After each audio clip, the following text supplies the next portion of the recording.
Both those are given away. You can win these by showing up to Stars City Games Regionals. The first 200 players at each location also get the Angel token on a playmat. That is March 9th, starcitygames.com/regionals. That token is so cool. That's so good. That's such a good token. Oh my gosh. Oh my gosh.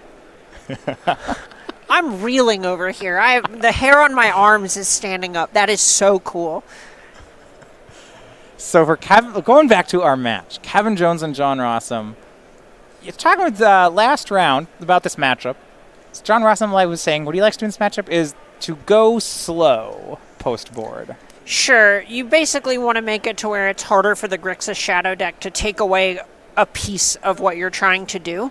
So you shave some of your faster parts in order to load up and become redundant on your over-the-top plan, because that's where you need to end up either way. And this is something I really like out of the deck. What Rosum was saying, the general strategy is to cut all the Tribe Scouts and about half the amulets and really go slow. All the paths, all the engineered explosives. Just kind of hang out, make land drops. At some point, cast a Titan. Yeah, I'm big fan of that strategy.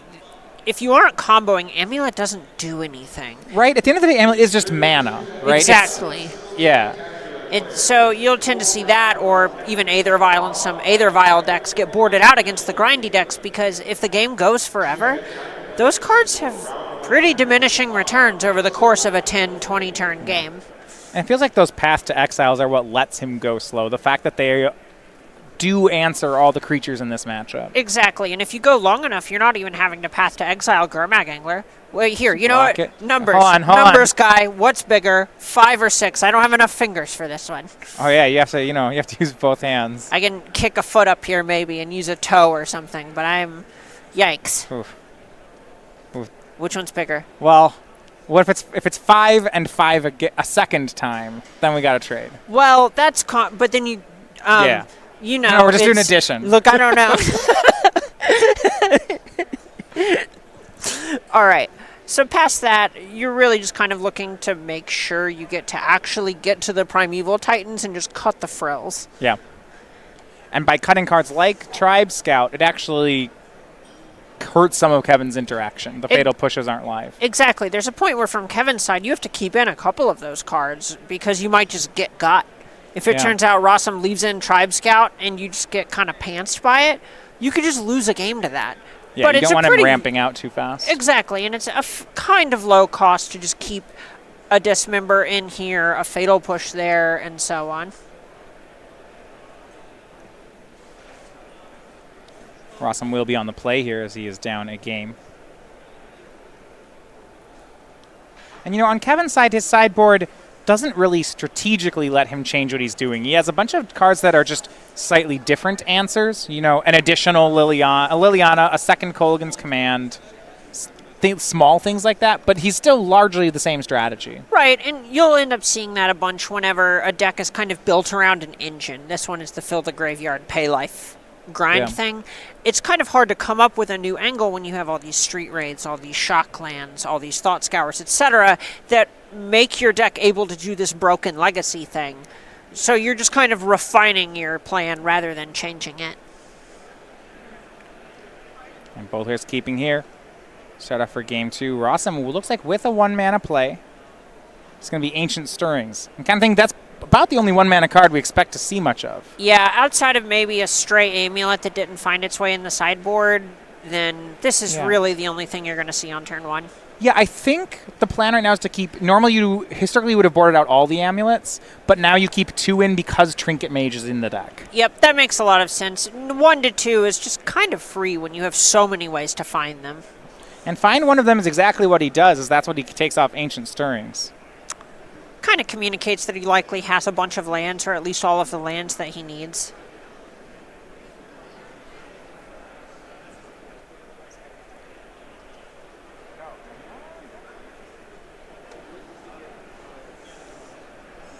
Fetch Shock down to 18, thanks to Grove of the Burn Willows. Actually, in the Grixis Shadow matchup, Grove of the Burn Willows is a significant card out of the Amulet deck. Grove is nice. We talked about Ironworks a little bit earlier in my infatuation with it. I played it at a recent event and had Grove turn 1 twice against Death Shadow, and it won the game both times. You just activate it for a color every turn. For a while when I was playing Amulet, I had 3 Groves in the deck. Now, Rosum just has 1. But I can tell you a start of Grove, Stirring's second Grove is just really hard for Shadow to beat. Oh, yeah, they're just running through mud. Yeah. Yeah, all the Death Shadows are just dead for the rest of the game. Yeah, exactly. You know, I bet you can pay life, but how much life can you pay, really? Inquisition of Kozilek from Kevin shows a hand. Amulet of Vigor, Azusa Lost But Seeking, Summoner's Pact Primeval Titan, Horizon Canopy, and Selesnya Sanctuary. So this one's kind of tough. It's whether Kevin wants to go for the development or the payoffs, but with this hand in particular, Amulet kind of just makes sense. It's the thing that really gives you a busted start here. Yeah, Amulet or Azusa is what I would imagine he was going to take there, and probably that decision is based on what's left in his hand. Exactly. If you take the Azusa, then he can just Summoner's Pact for another one the next turn. Yeah, well, you're probably actually okay if he does that. Like, the idea that, you know, because the idea is you don't want John Rosum getting to Primeval Titan before turn 6. If he's pacting for Azusa, then paying for packs, then making Titan, it's turn 5 at the earliest, which is okay. If Kevin, you know, he'd like to just have some pressure and not get raced too quickly. Right. That makes a lot of sense.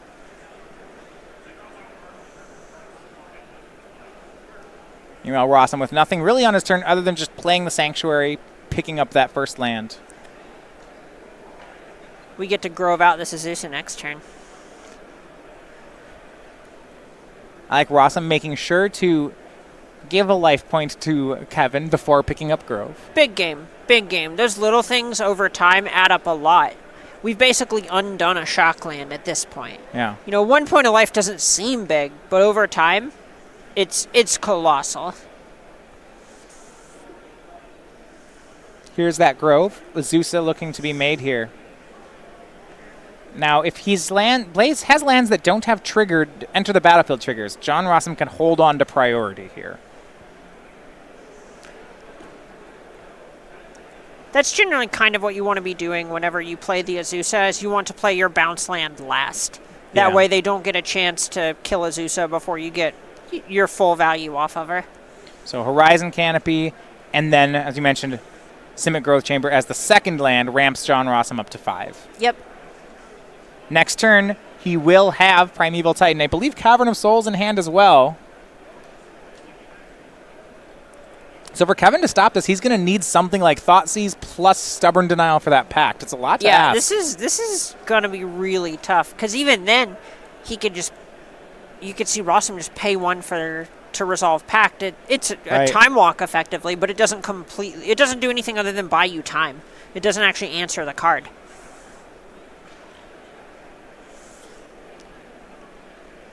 Yeah. Rosum's just kind of been able to play his game this go of it. Just kind of hang out, make land drops, and then eventually make Primeval Titan. Yeah, and this is kind of the issue you'll see with the Death Shadow deck, because if you don't have a threat in play, you're not doing anything. Right. Yeah, and even your cards don't work as well as you mentioned, because there's nothing like a Gurmag Angler in play. Stubborn Denial is Force Spike. You don't have these card advantage engines that you'll see out of like the Jeskai deck.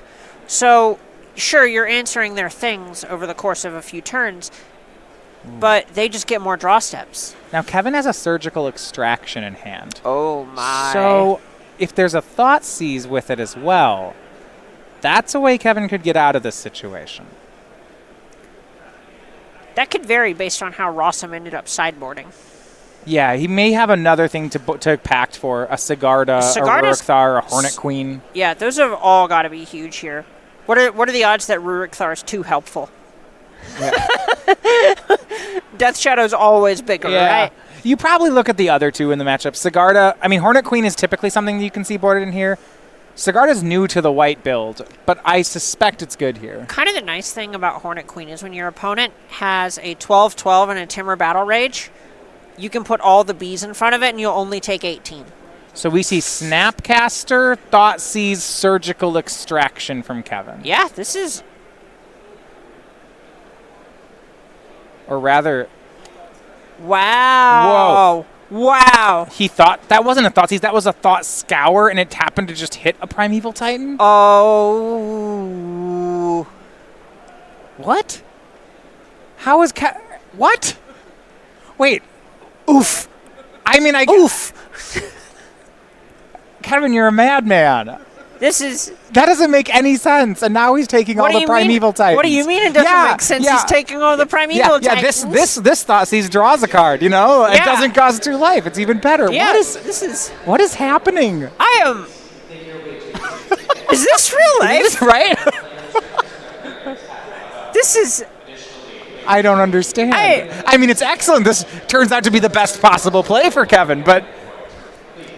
This is why he's down there and we're up here. We just don't see all the lights. I don't understand. There was... I guess he didn't have... This was his only line, right? Because he didn't have Thoughtseize in the graveyard. He had Inquisition. He's had to hope. So is this his only out? Was just hope to Thought Scour into the Titan and then it just hit? Oh, yeah. All right, game on, you know? The Primeval Titans are gone. This is real life. I haven't woken up yet. I've pinched myself. I'm sure John Rosum is being completely a gentleman about what just happened. as he is known to do. Making sure it's real life, raising his hand to double check. Be like, Judge, is this happening? No. Is this... If you know John Rosum, he's turning to his teammates. He's saying, I would just like you to all know what's happening in my game. And then he would just announce. Guys, I want to apologize preemptively because I don't know what's gone wrong, but obviously karma is upset. 2 lands, Summoner's Pact. He went up to 7. I think we're going to see Hornet Queen. Oh, yeah. That's the hard part, is that Summoner's Pact still plays here, and it is Hornet Queen. Squad. Not a card that's particularly easy for Grixis Shadow to deal with. A whole bunch of bees. Here's what's gonna happen. Kevin's just gonna be a master. And he's gonna play his sideboard Staticaster next turn. He's just gonna have it. Some updates here. Kellen Pastore, a 2-0 winner in the center table, but Dylan Donegan takes game 1 over on the top. I'd say that's a buzzing Drake. That's a.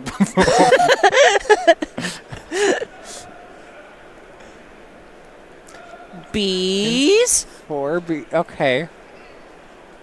Kevin's gonna just pull another trick out of the hat here. We'll, this is wild. Rosum out here trying to make a bee lever out of Kevin.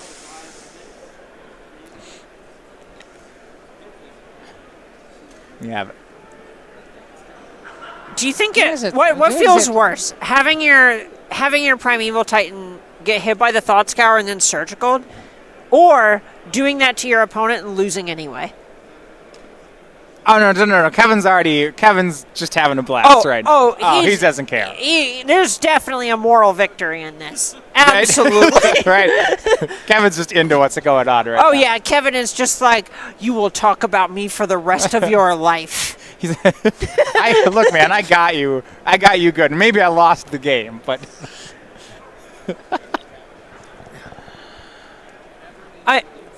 It just feels a lot like you used up some luck points to get for that to break your way and maybe not win. That implies Kevin Jones runs out of luck points. Oh. Okay. All right. No, it's okay. It's okay. Oh, yeah. He's got more of them. Snake Caster Mage getting in. Okay. The Ambush Viper.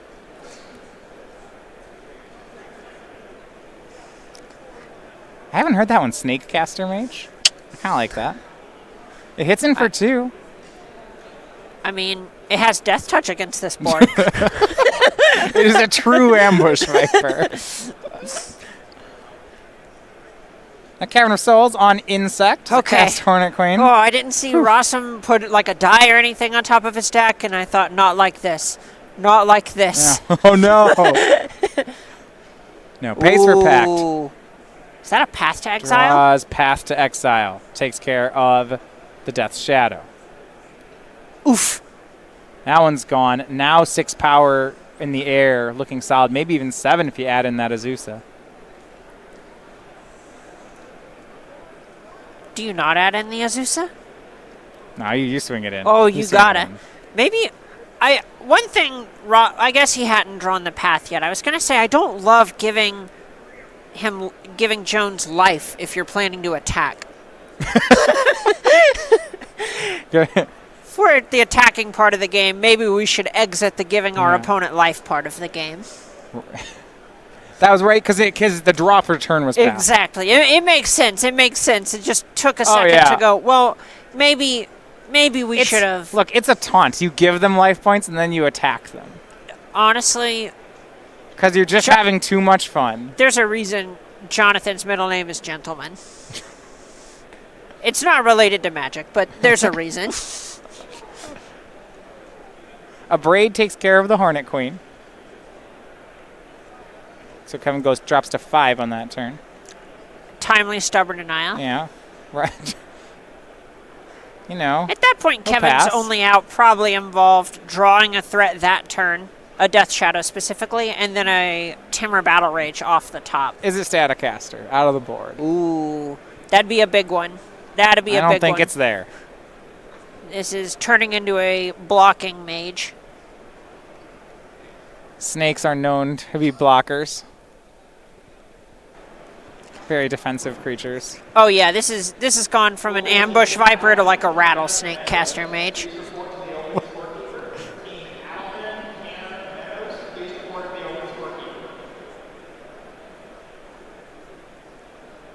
Ancient Stirrings here from Rosum.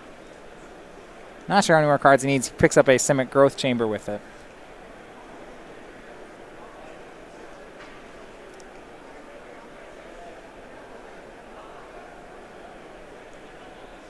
And it looks like we have a Trinket Mage to help out as well. Are we about to give him life again? Oh, I hope so. I hope not. I can't take this. just give him. We're attacking. Look, you give and take away, and you know.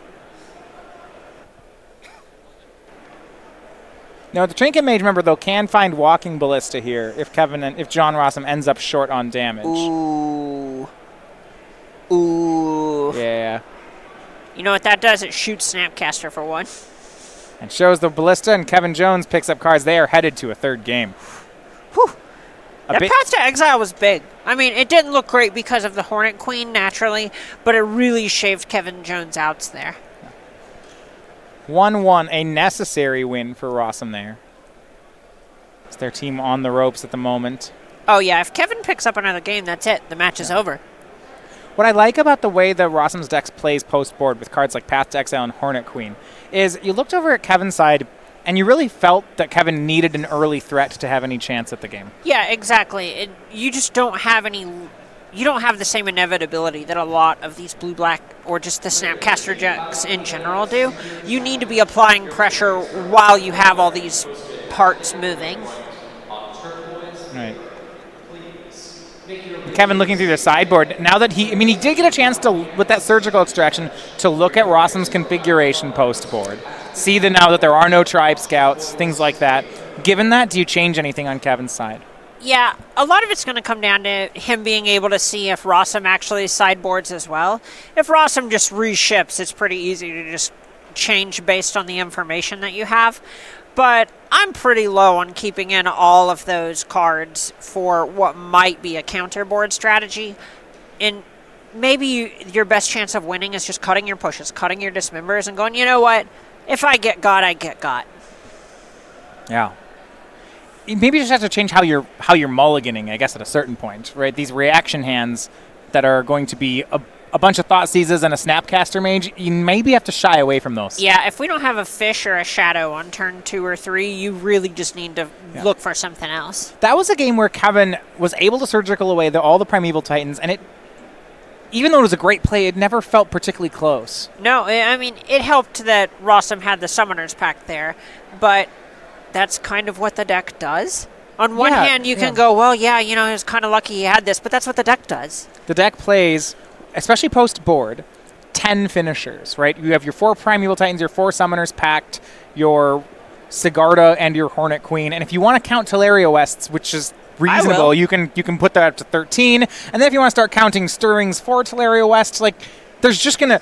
Oh no, Rosum had 2 finishers. How fortunate! That's what his deck does. Exactly. And what if we also start counting Trinket Mage because it finds Walking Ballista? Sure. Shadow actually pays enough life where you can just maybe Ballista for 4 and that's good enough. Absolutely. Right. These are very real things from the Amulet side. Yeah. So the idea, I think, that you're going to just surgically extract him off of a big threat. I mean, I'm not saying that Kevin's wrong to go for the plan, but it's the kind of plan you board in and you don't put much faith in it. Exactly. It's kind of a gotcha plan. It doesn't always work out, and it also kind of assumes your other disruptive pieces are firing on all cylinders. Right. Now, Kevin will be on the play for game number 3. We mentioned last time we saw Grixis Shadow with Brad Carpenter, that was last round, that there are some draws which Shadow has that just beat everything. Yeah, you might just have Thoughtseize on 1, or Fetch Shock Thoughtseize, Fetch Shock Thoughtseize, Cycle Street Wraith, 5/5 Death Shadow, go. Right. And then you look at your hand of 2 Stubborn Denials and a Fatal Push, and you're like, yeah, that's pretty good. Yeah, you know what? Close game. Good luck, idiot. Yeah. Or a second Shadow, things like that. We're just, yeah. But if it does feel post-board that Kevin, I would like to see him make a threat on the first 2 turns. Yeah, you really you have to mulligan to these threat hands. The Amulet Titan deck just has inevitability in the matchup, so spinning your wheels is not actually good for you if you're not dealing damage at the same time. The Snapcaster hands don't work very well. Exactly. Maybe... All right, so what configuration do we keep with just Snapcaster hand? It's like 2 lands, 2 Thoughtseizes, 2 Snapcasters, and... something? I think that's about what I need. To keep something without a threat? Yeah. I'd want a lot of cantrips in the hand so that I have a chance to find a threat. All right. So we have Serum Visions, Snap, Thoughtseize, 2 Street land. No, make them Street Wraiths. Oh, Street Wraiths. Oh, yeah. Seat of Our Pants. Here we are, the Street Wraith. All right, yeah. Seat of Our Pants. Because when I hit that Shadow, I want it to be bigger. I want him to know. Yeah. I like this, starting off down to 16 for Kevin. See, from Rosum's side, whenever my Shadow opponent does that, I'm like, oh my god, they kept a no-lander. Well, he kept just Bloodstained Mire and a pass. Rosum with that Kabira Crossroads to 22. Kind of wish it gained Kevin life, but this is fine too. Kevin going to Fetch Shock down to 13 and Thought Scour himself. I like a lot what's here. If there's a threat, the fact that he's already in shadow range and angler range. Yep. Yeah, this is the start that Kevin needs. This is exactly all, Yeah, we're still on line for one of those busted draws. Oh yeah. We're really just, it's not even necessary. It doesn't even need to be a busted draw. It just needs to be a proactive draw. Right.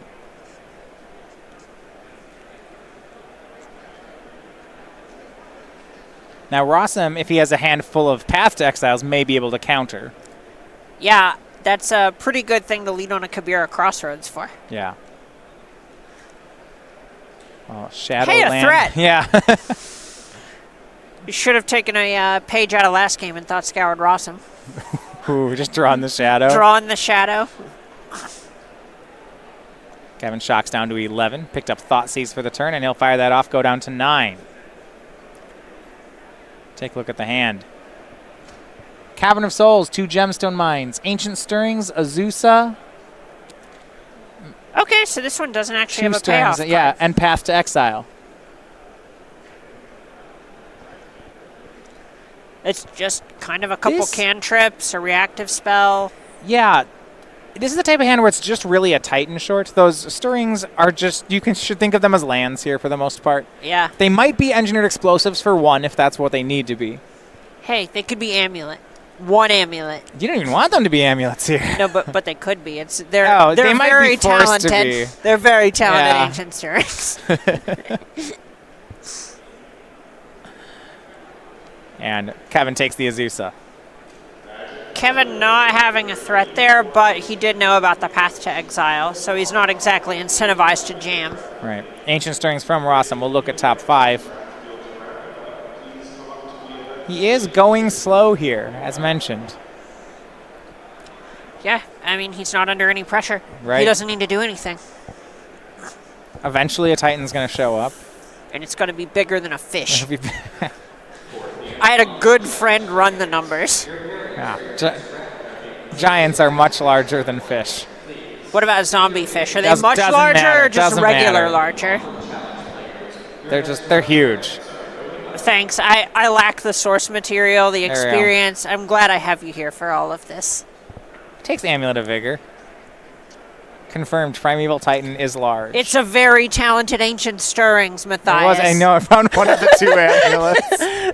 I tried to tell you it was going to happen. Thought Scour from Kevin Jones. Finds him another Inquisition of Kozilek. Mill Inquisition, Draw Inquisition, the classic. Well, we'll see if it picks up Snapcaster Mage. We're kind of saying we wanted to avoid the Snapcaster hands. We'll see if that works out, though, for Kevin. It's what he's dealt with. Yeah, he really, really just needs to find something to do. Yeah, and it looks like Faithless Looting is going to be his play to try to do just that. That's to say, he really needs to find a creature.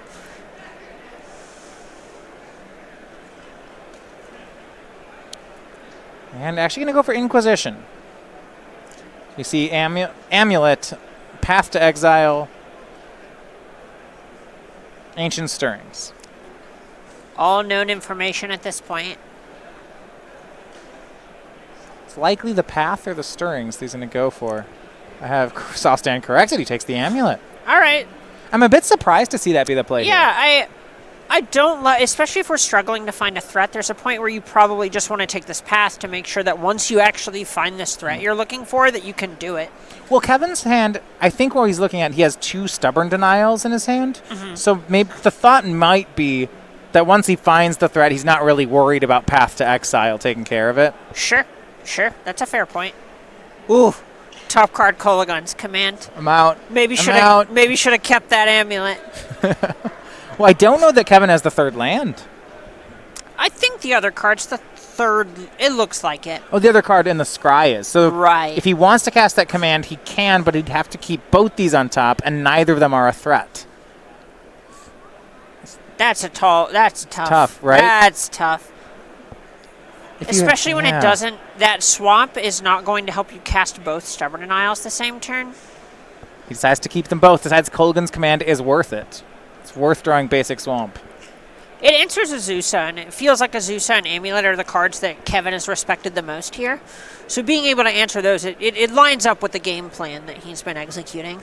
Top 5 for Rosum off Ancient Stirrings. Has the choice between a Bounce Land and Engineered Explosives.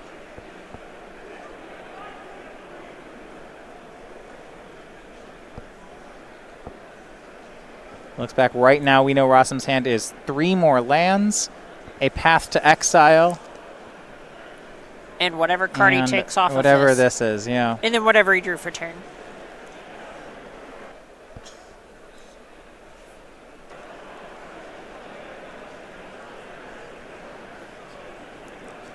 And it goes for the Engineered Explosives.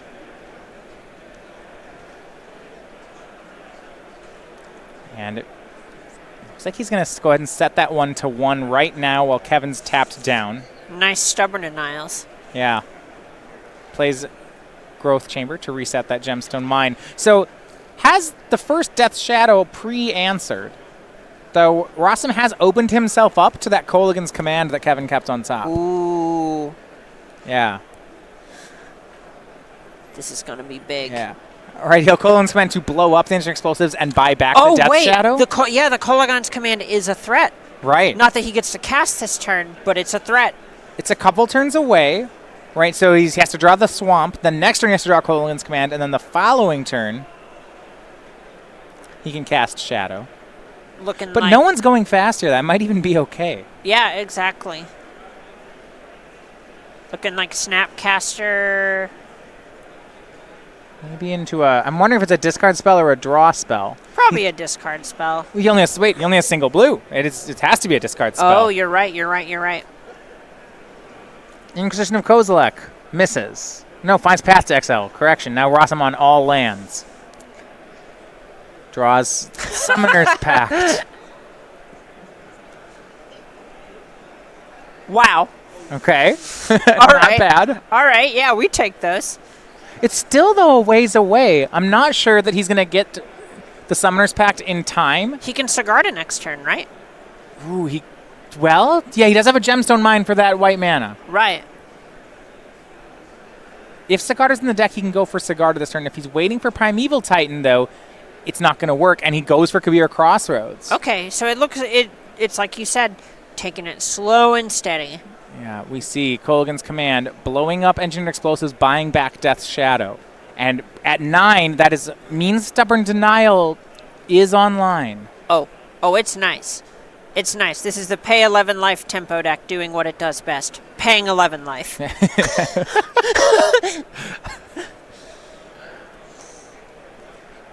There's the Engineered Explosives, Death Shadow backhand. That's all on the end step, and Kevin, on end of turn 5, finally finds a threat. And he has a lot of ways to back it up, though. Oh, yeah. This Death Shadow likely going to go the distance if Kevin has anything to say about it. Rosum's in a really rough position now where you want to respond to the Death Shadow and go ahead and Summoner's Pact, but then you have to pay for the Pact. But that's the only way to sneak it through the Stubborn Denial. So it's just a real, you got to shoot yourself in the foot a little bit one way or another. Faithless Looting from Kevin. He's got a lot of Stubborn Denials here. I think that was his third one he picked up, so he'll discard that and a Serum Vision. How horrifying is it when your opponent discards a Stubborn Denial and then plays a 4/4 Death Shadow with 3 cards left? Yeah, when their discards are Stubborn Denial, Serum Visions, I'm so... Yeah, it's concerning. Yeah, oh yeah, I just kind of lean across. Are you sure? Like, so what you're saying is the Summoner's Pact is in trouble. Yep. Now, Rosum going to, with Death's Shadow on the stack, cast Summoner's Pact. Yep, and this is kind of that slow and steady thing where he's kind of just playing to his outs and going, all right, I'm going to take a hit here in a second. But in the meantime, I'm at least going to make sure I get to play my game. So Rosum's read the situation correctly because he's figured out here that there's just has to be a Stubborn Denial in Kevin's hand. This play makes no sense without it. But this is slow because he has to pact for the Hornet Queen. He has to pay for his pact next turn, and then on turn 7 he'll get to cast Hornet Queen. The question is if it's going to be enough. Yeah, the assumption here is you just kind of got to hope. You can't really do a whole lot else. The other option is just play it into a Stubborn Denial. Yeah. So this is ugly, but you do what you gotta. On Rosum's side, he'll cast Amulet of Vigor. Kevin decides to Stubborn Deny that. I don't know if Rosum... This feels like bait.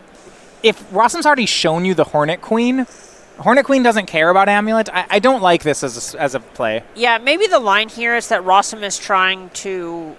Well, Kevin knows he just has 2 gemstone mines. Yeah, I was about to say maybe way. he's representing that he needs it to Hornet Queen on time, but we know that's not the case because of those previous hand disruption spells. Back over to Kevin we go. He'd like to find something like Temur Battle Rage here to help push some remaining damage. Maybe a Thought Seize would be great. Fetchland was the pickup. That'll be worth some damage. It's no Timur Battle Rage, but it'll do its best. So Kevin down to 6. His attack is going to be for 9, and he has a Lightning Bolt in hand. This is close. Yeah, it's 12 damage. He's getting there, but once Hornet Queen's down, he doesn't have any damage past that point. Yeah. Again, really just leaning on finding that Timur Battle Rage. We might end up seeing him flash back this Faithless Looting because Kevin knows what's coming. Yeah. It's not a surprise when this Hornet Queen comes down, and he just needs to dig and dig and dig as much as possible. With just over 8 minutes remaining in the round, Andrew Davis takes a game on the top table with Azorius Control, so he and Dylan Donegan are now all tied up. Remember, if time does hit and neither of these matches finish, then Pastore, Jones, and Davis will be the winners.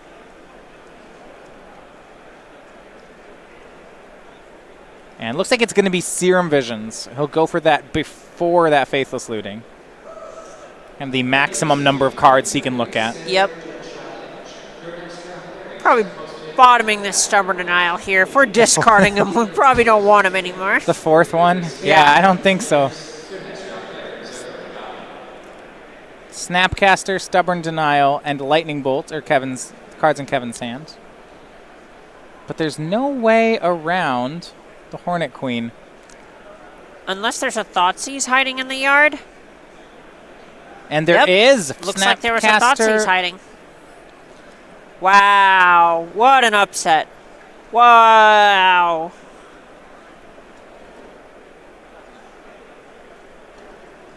And yeah, so the Thoughtseize takes Hornet Queen. A swing goes in. Kevin down to 4, and he says no top decks here. He had to take down 1 turn of Stubborn Denial, but that's going to likely do it.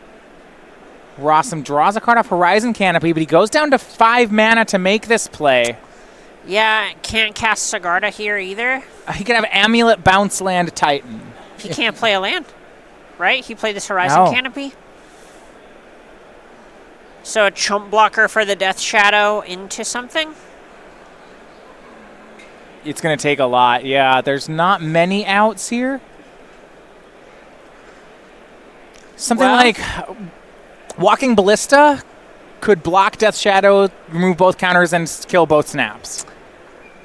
That is the one out. Yeah. I'm pretty comfortable positing that is the only thing. Knowing that Kevin has this Lightning Bolt as well, right. Kind of no blocking isn't even going to happen. There is a Summoner's Pact in Rosum's hand. He's going to cast it. Do what you got to do. Finds Azusa.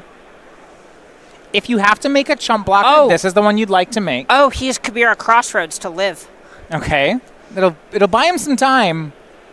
And he gets to make a couple of extra land drops here, so maybe he can pay for Pact and get something going. Yeah, I think that's why he grabs Azusa here, is because if he needs enough mana next turn to make a Titan and pay for the Pact, and the only way he would do that was with extra land drops, but not enough of them in hand. He only has 8 mana here. He can't actually bridge to 6 next turn. Yep, and it looks like Kevin has another way to pay life, and that locks it up. And that's going to be the bolts for the blocker, the swing for Kevin, and that's going to be the match. The team of Andrew Davis, Kellen Pastore, and Kevin Jones. They are your winners. And